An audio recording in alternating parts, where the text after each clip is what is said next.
Hi, I'm Old Norse Specialist Dr. Jackson Crawford. Today I want to talk about a fairly brief subject, which is how one might translate the term or concept of honor into Old Norse.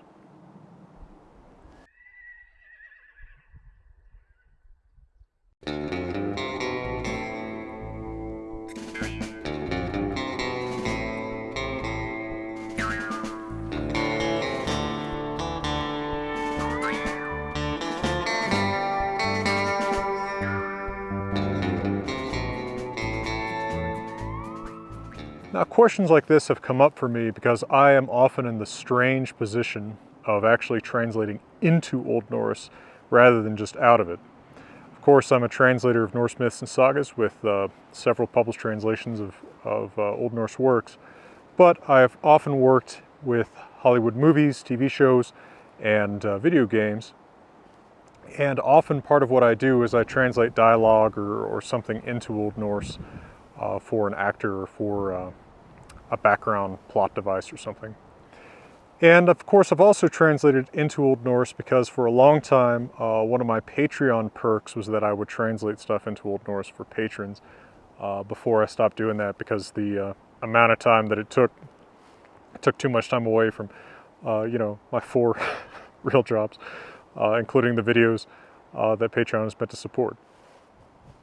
And anyway, people often ask for the word honor in one of these translations, and I think it's because we have this notion of Vikings as very sort of Spartan military guys. I've talked about the confusion between Spartans and Vikings in another video before. You know, we have this notion of like death before dishonor, right? You know, like I will find my honor, I will honor you in Valhalla, something like that. People often ask for this sort of thing. But even the word honor in English has actually changed meaning over time quite a bit. Its older meaning has a lot more to do with someone's reputation than with the internal sense of honor that we usually mean today, right? I have a sense of honor because I dinged somebody's door in a parking lot and I left them a note, right? That's my personal honor. It's almost closer to integrity in the sense that we often mean it today without the same social reputational-based pressures. So when people look up honor in an Old Norse dictionary or something produced from an Old Norse dictionary, like the stuff you can find online, none of which is very good, keep in mind that the dictionaries they're working from are 19th century and often use that older sense of honor. So often one of the words people will find, for example, to translate honor is Old Norse symth, which by the way is modern Icelandic sæmt, so that gives you a little bit of a sense of how much the pronunciation of words can change from Old Norse to modern Icelandic. This word is much closer to that reputational sense. It's not a bad translation of honor, but it has to be used in a particular sense. So for example, it actually, by the way, it's related to English beseem or seemly, right? It is seemly to do something, or it beseems one. Not that anybody talks that way anymore, right?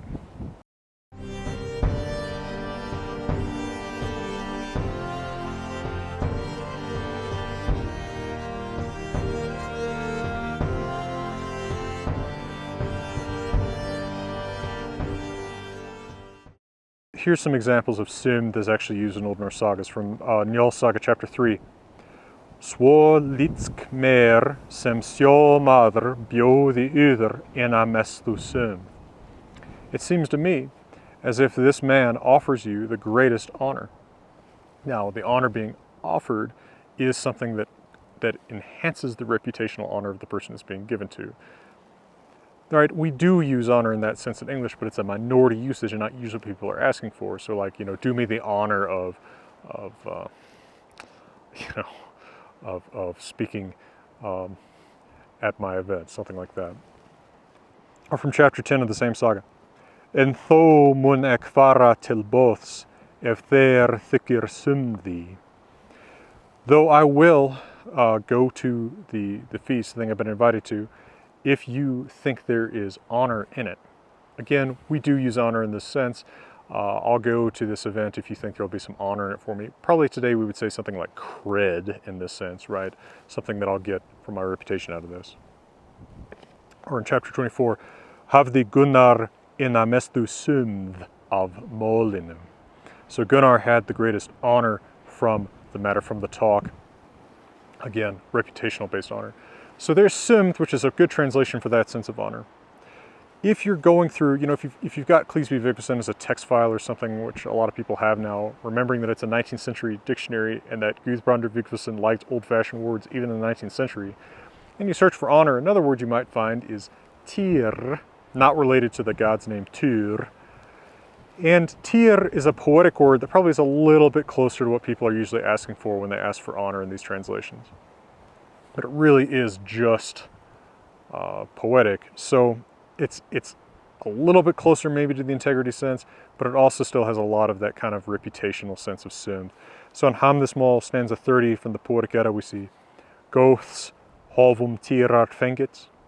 We have achieved, earned good honor, right? Still somewhat reputational based, but we're talking about two guys who have just fought a hopeless battle and are going to die with that honor, probably only appreciated by themselves. In Halvamal stanza 76, of course, very famously, we hear that cows die, kinsmen die, and you yourself die the same way. But Orðstyr döyr aldregi hvemer ser góðan getur. So words honor, again, pretty reputationally based, dies never for the one who gets himself a good one.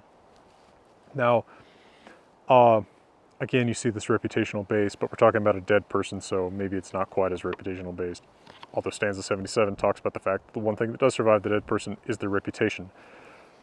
So, what do we do with the non-reputational sense of honor, the integrity, the manliness sense of honor that people usually mean by it today? The best translation is probably drengskaper, the state of being a drenger.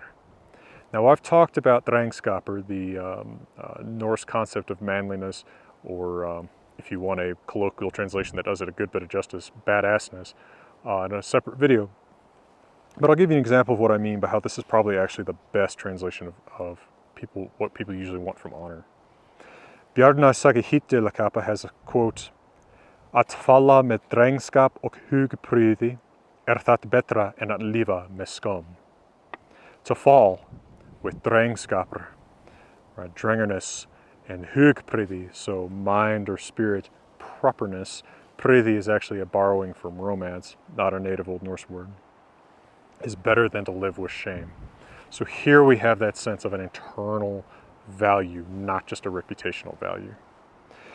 In Njál's saga, Hrútur is being sued by Morður, his ex-father-in-law, for the portion of property that ought to have gone to Morður's wife when Hrútur and she divorced.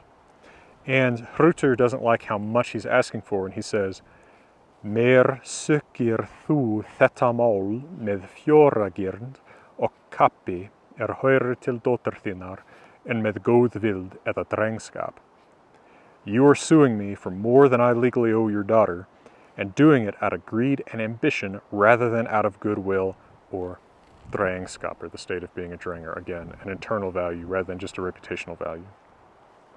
Another example, in the saga, the people of Laxardal, Laxdøla saga, there is a fairly notable, famous scene where Höskuldur is buying a slave woman in Norway, and the man selling him the slave woman says, and Höskuldur is about to fork over triple the price.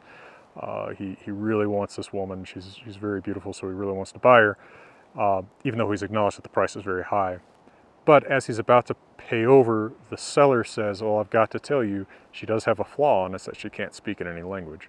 And Höskuldur praises him. Of course, we're talking about people buying people. This isn't noble or honorable in our culture. But he says, you are acting drengalega, like a drenger, in doing this, right? Again, it's kind of the sense of honor that we have, and I ding somebody's door in a parking lot. This happened to me yesterday, so it's on my mind. So I left a note, right, because I have honor, right? I have personal integrity. Nobody would have known one way or the other that it was me. Same way, Höskuldur wouldn't have known buying this woman that she wasn't just being quiet at the time, that she was mute and couldn't speak.